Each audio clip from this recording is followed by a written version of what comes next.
Assalamualaikum warahmatullahi wabarakatuh. Waalaikumsalam. Segala puji bagi Allah, pengatur alam semesta. Selawat beserta salam kami limpahkan kepada junjungan Nabi besar Muhammad sallallahu alaihi wasallam beserta para sahabat beliau dan para keluarga. Alhamdulillah, pada pagi hari yang cerah ini ya, kita bertemu lagi seperti biasanya ya. Kita mengkaji diri ya, kaji duduk ya, mempelajari diri ya. Pengkajian rasa ya, kita kaji rasa ya, supaya kita tahu rasa ya, tahu diri, kenal diri dan paham diri ya. Supaya benar-benar kita kenal diri kita ya, pemahaman pada diri. Kita kaji duduk dimanapun tempat, di situ kita duduk ya, mengkaji diri. Seperti contoh ini di tengah kebun kita ya, di situ kita mengkaji diri. Nah, karena mengkaji itu bukan harus di masjid saja ya, bukan harus di langgar musola atau rumah saja, dimanapun tempat di situ kita mengkaji diri. Seperti ini contohnya, kita mengkaji diri di kebun ya. Supaya yang penting intinya kita betul-betul bisa memahami kepada diri, yaitu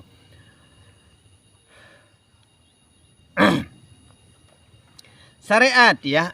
Kita mulai dari syariat ya. Syariat artinya apa ya? Artinya apa yang hendak dikatakan ya. Seringlah baik dan jahatnya, maksudnya perbuatan yang baik dan jahatnya ya. Kita harus sering menjalankan yang baik, jangan menjalankan yang jahatnya, maksudnya ya. Tarekat artinya yang dipakai Rasulullah ya, yang dipakai oleh Rasulullah. Rasa itu artinya Rasul ya. Rasa itu menarik perasaan sebenarnya. Perasaan ya, namanya perasaan itu banyak ya. Nah itu. Hakikat artinya perasaannya nyawa ya. Nah itu perasaannya nyawa. Kalau tarekat itu perasaannya hati ya. Nah itu. Ma'rifat artinya rasa menarik rasa perasaan ya. Rasa menarik perasaan. Perasaan menarik hidup ya. Hidup itu pada cahaya, yaitu walinya Allah yang mewakili dari Allah, yang senantiasa mengetahui baik dan jahatnya. Nah itu, maka kita yang tahu ya, perbuatan kita yang baik, yang jahat, yang bagaimanapun, kita yang tahu sebenarnya. Kita sendiri yang lebih tahu, lebih paham ya.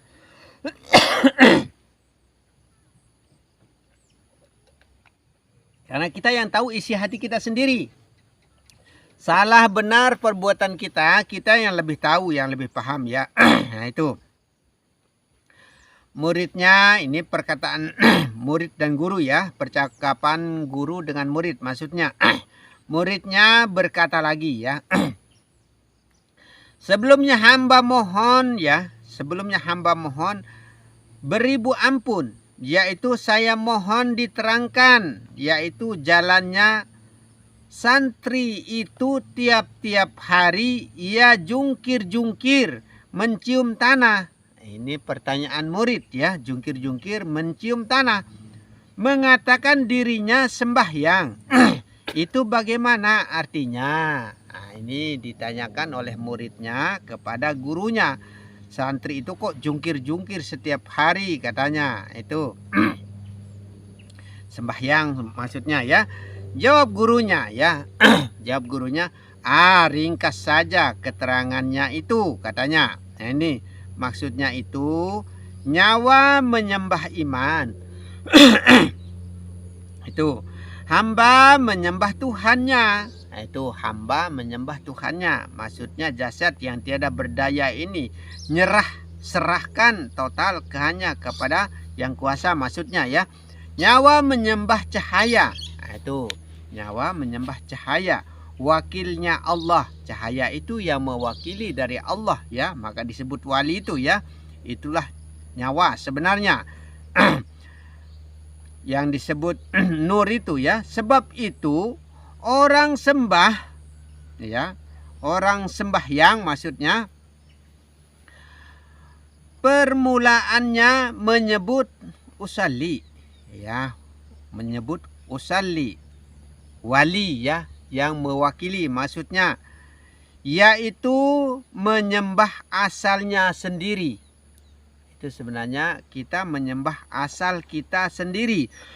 Itulah perbuatan ya. Nah, itu asal kita dari mana? Dari tanah, air, api, dan hawa. Bahkan ada juga yang sebagiannya dari Allah, hak milik kepunyaan Allah. Kalau dihitung keseluruhan, karena semua itu dari Allah semua, maka tetap kembali kepada Allah. Pemberian dari Allah maksudnya ya, menandakan keadaan Allah sebenarnya. Tapi ketahuilah olehmu, maka yang dinamakan sembah ya, yang dinamakan sembah itu ibarat sungai atau jalannya air ya. Maka diibaratkan sungai atau jalannya air. Bersaksi-saksi ya dengan napas. Nah itu. Kalau putus sembahnya ya, tentu rusak dunianya. Nah itu maksudnya kalau putus-putus sembahyangnya, maka rusaklah dunianya, dalam arti jasad ini maksudnya ya, yang dimaksudkan ya. Pulang kepada asalnya sendiri. Tanah itu maksudnya ya. Itu. Tiada kembali kepada nyawanya. Nah itu, tidak kembali kepada hidup ya. Makanya menghadap kiblat. Nah, menghadap kiblat. Kiblat itu sebenarnya ada 4 ya. Kiblat secara syariat, kiblat secara tarekat, kiblat secara hakikat, dan kiblat secara makrifat. Sebenarnya kalau kiblat secara makrifat itu hanya kepada Allah ya, begitu. Kalau kiblat secara syariat ya kepada Ka'bah itu. Nah, kiblat secara tarekat kepada hati atau batin, kiblat secara hakikat kepada nyawa ya, seperti itu sebenarnya. Makanya menghadap kiblat itu hanya dibuat tanda bahasa ya. Di Mekah itu pun itu pusatnya bumi. Di Mekah itu sebenarnya pusatnya bumi, pusarannya bumi, tengah-tengahnya bumi ini ya. Nah itu sebenarnya di Mekah itu tempatnya, pusarannya. Maka Allah memerintahkan kepada Ibrahim untuk membuat Ka'bah di sana. Seperti itu. Maka itu adalah pusatnya bumi.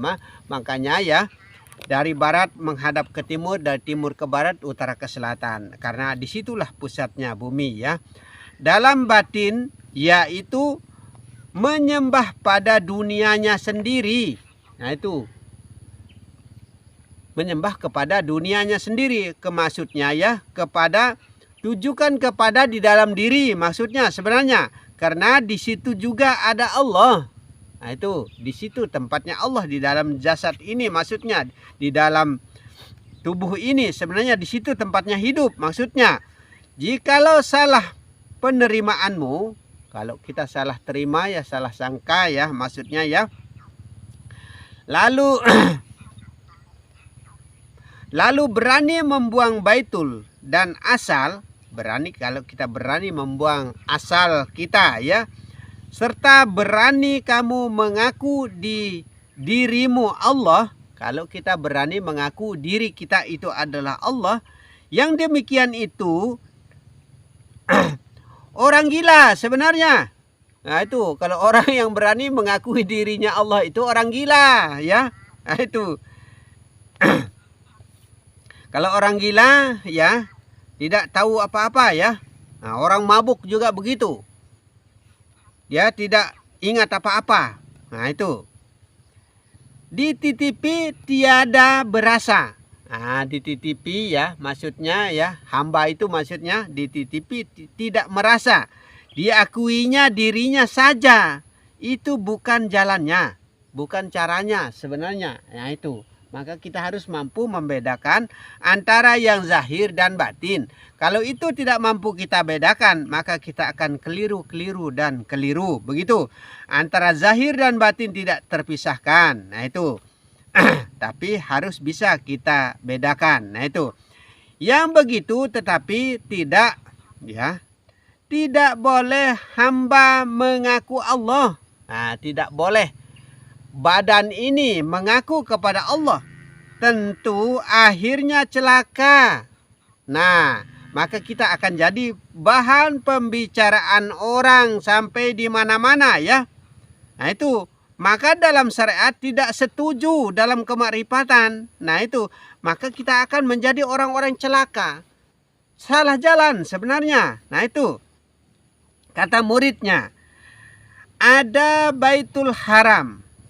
Itu bagaimana artinya? Nah itu ada Baitul Haram. Bagaimana artinya? Karena adanya manusia ini menjaga dunianya sendiri. Nah itu menjaga badan maksudnya ya. Atas baik dan jahatnya. Menanggung ya, karena merasa diri dia yang akan menanggung. Jadi kalau begitu dunia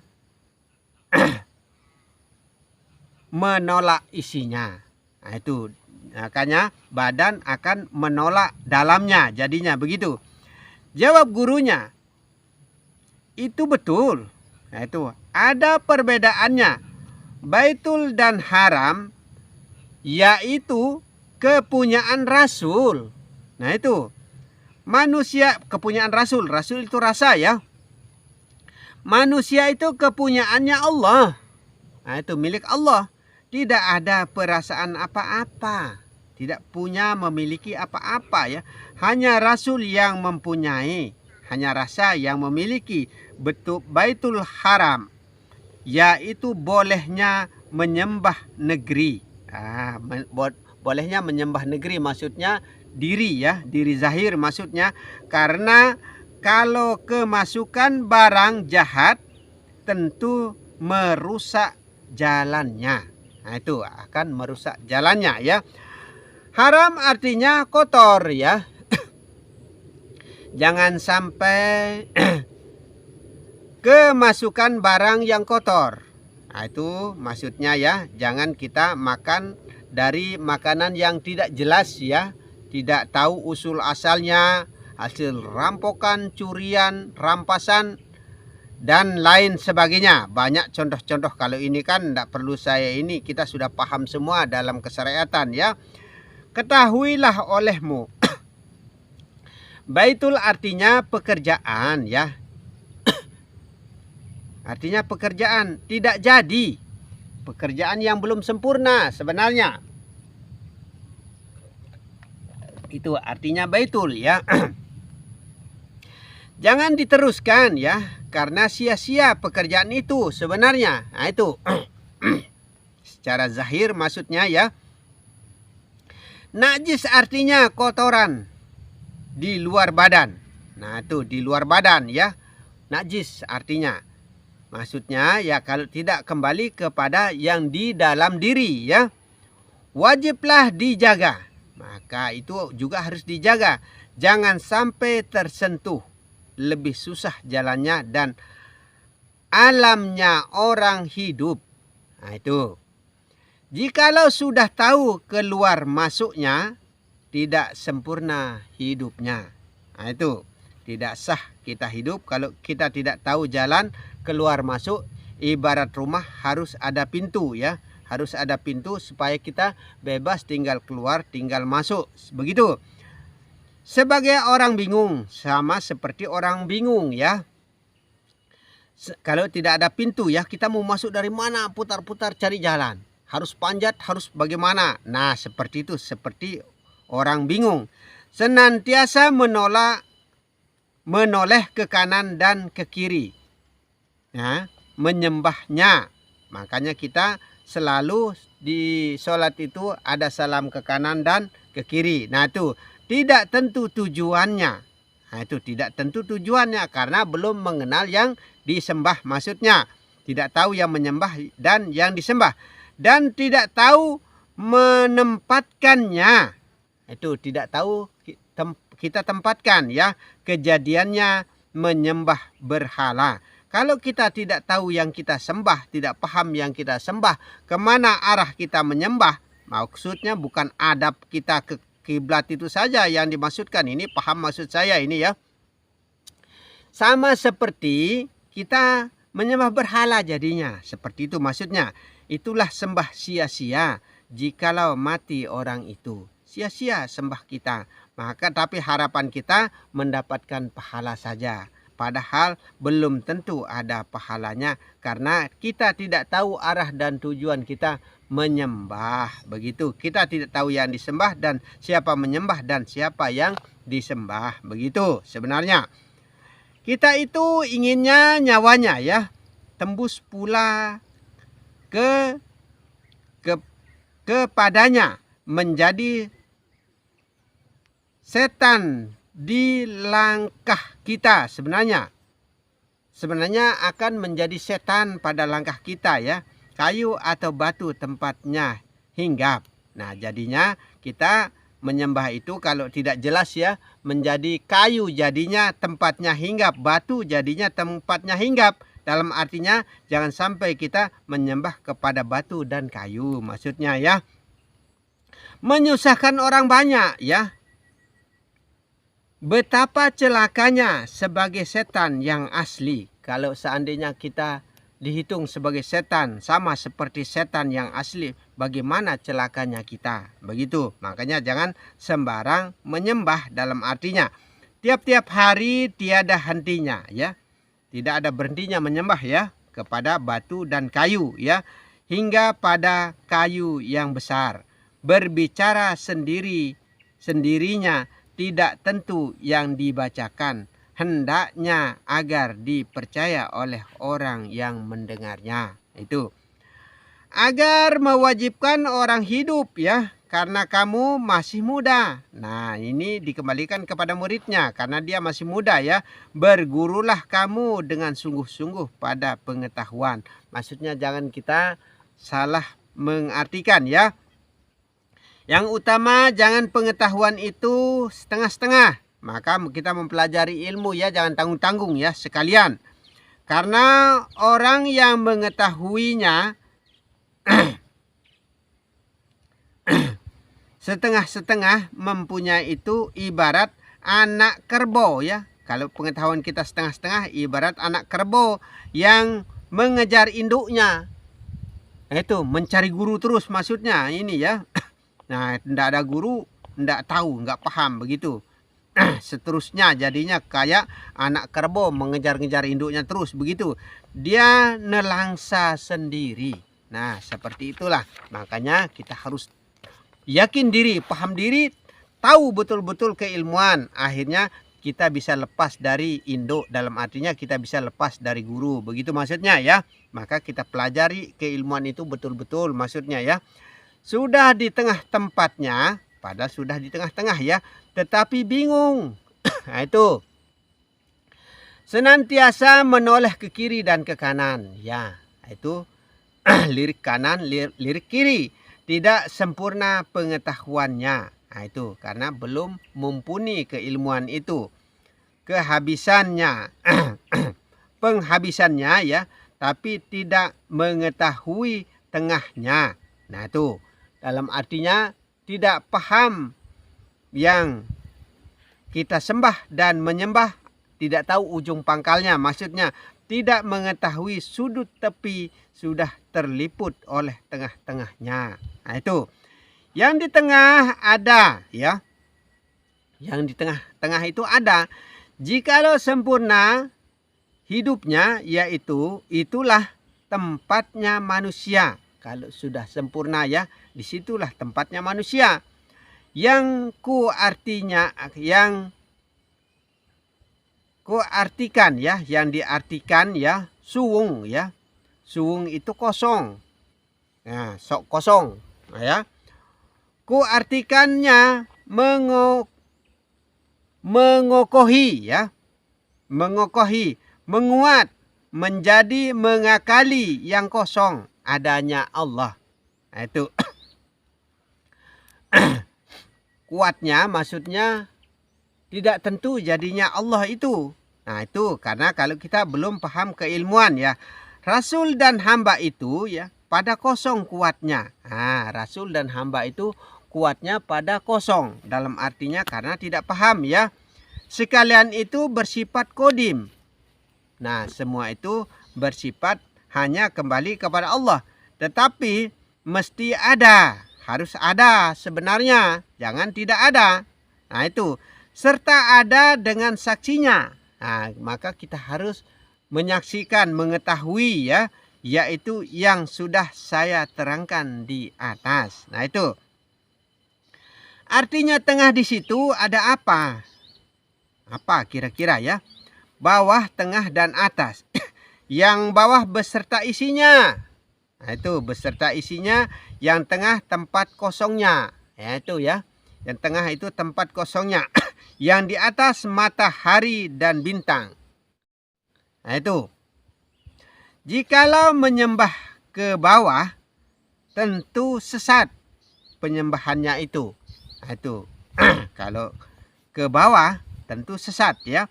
Allah yang di tengah-tengah tak ada kenyataan apa-apa.